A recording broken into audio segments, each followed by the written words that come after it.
নমস্কার বন্ধুরা, প্রেরণা বাংলা মোটিভেশন চ্যানেলে সবাইকে আমন্ত্রণ।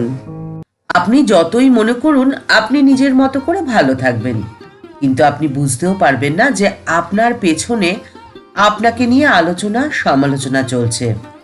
আপনি যখন সে কথা জানতে পারলেন, তখন খুব স্বাভাবিকভাবেই আপনার মনে ক্রোধের, অসন্তোষের জন্ম হলো। আর এখানেই হবে আপনার মস্ত ভুল। কোনোভাবেই আপনার মনে ক্রোধ, অসন্তোষ, বিদ্বেষ প্রভৃতি নেগেটিভিটিকে জন্ম দিতে দেবেন না। সেই দিকে সবসময় আপনার নজর রাখতে হবে। সবসময় আপনি মনে রাখবেন যে যারা আপনার সমালোচনায় ব্যস্ত, তাদের এই সমালোচনায় থাকার দুটি কারণ রয়েছে। প্রথম, তারা আপনার মতো হতে চায়, কিন্তু তারা হাজার চেষ্টা করেও কিছুতেই আপনার মতো হতে পারে না। আর দ্বিতীয়, আপনার যা আছে সেগুলো তাদের নেই, অথচ তাদের সেগুলো থাকুক এটা তাদের খুব ইচ্ছে, আর তাই আপনাকে তারা ঈর্ষা করে। সেজন্যই যারা আপনার নামে রটনায় ব্যস্ত, তাদের প্রাপ্য আপনার করুণা। তাদের জন্য আপনি নিজেকে ব্যতিব্যস্ত কখনোই করবেন না।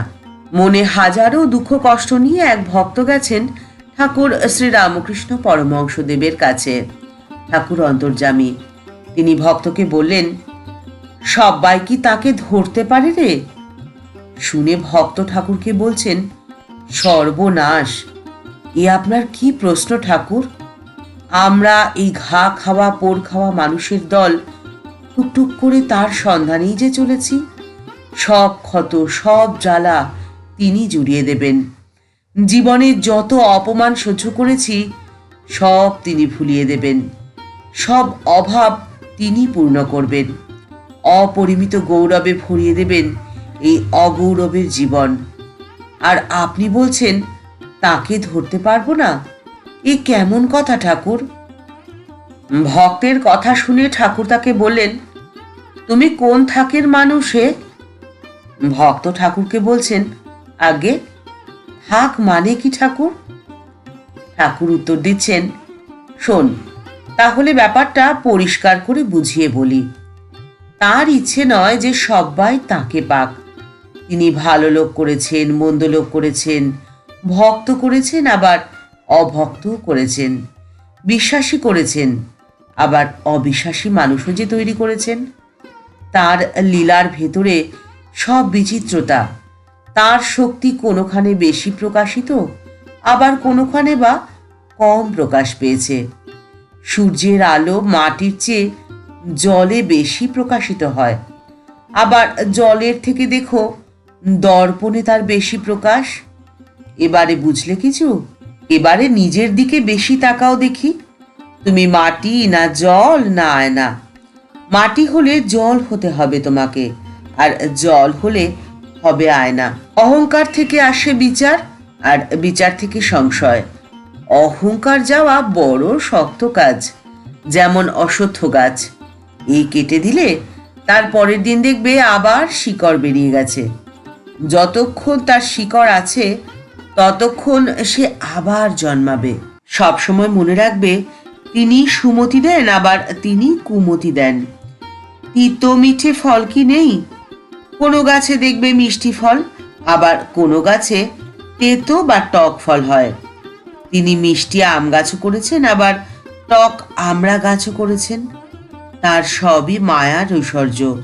সৎ অসৎ, ভালো মন্দ, পাপ পুণ্য, তার সৃষ্টিতে সবই যে হতে পারে। তাই বিশ্বাস থাকলেই হলো। তোমার এত ভালো মন্দ জগৎ যন্ত্রণা নিয়ে মাথা ঘামাবার কোনো দরকারই নেই।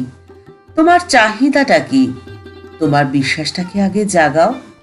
তোমার অসুখটা কি সেটা আগে জানো। তুমি তো সংসারী, আষ্টে পিষ্টে বাঁধা। তোমার ভয় তোমার পরিবার পরিজনকে বয়ে নিয়ে যেতে পারবে কিনা, তোমার রোজগার থাকবে কিনা, ছেলে মানুষের মতো মানুষ হবে কিনা, মেয়ের বিবাহিত জীবন সুখের হবে তো? তুমি অবসর নেওয়ার পরে তোমাকে কে দেখবে? এই সমস্ত উদ্বেগে তুমি তো সবসময় বিচলিত থাকো। তোমার লোভ আছে, উচ্চাকাঙ্ক্ষা আছে, তোমার রাগ, দেশ, ঈর্ষা আছে। গুরু বাক্যে তোমার 100% বিশ্বাস নেই। তোমাকে যদি 1000বার বলি ঈশ্বর আছেন, সত্যি আছেন, তাকে দেখা যায় এই যেমন আমি তোমাকে দেখছি।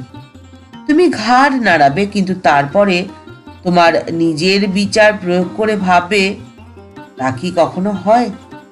কেবল মুখে বলে ঈশ্বর আছেন, ঈশ্বর আছেন, তার ইচ্ছায় এই সমস্ত কিছু হচ্ছে। বিষয়রা শুনে রাখে, কিন্তু বিশ্বাস করে না। যতটুকু প্রয়োজন ততটুকুই মানুষের সেবা করুন, তাদের ভালোবাসুন। কারণ মানুষকে প্রয়োজনের অতিরিক্ত ভালোবাসা দিলে আপনি নিজের মূল্য তাদের কাছে অনেকটাই কমিয়ে ফেলবেন।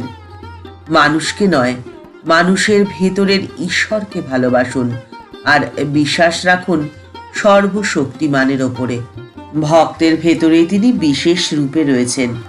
ভক্তের হৃদয় হল ঈশ্বরের বৈঠকখানা। আপন অন্তরে ঈশ্বরের অধিষ্ঠান ঘটিয়ে জীবন কাটান আনন্দে। ভালো থাকুন, সুস্থ থাকুন। ঠাকুর মা ও স্বামীজির চরণে প্রণাম জানিয়ে আজকের পর্ব এখানেই শেষ করছি। দেখা হচ্ছে পরের পর্বে। যদি আজকের ভিডিওটি ভালো লেগে থাকে তবে তা শেয়ার করার অনুরোধ রইল। নমস্কার।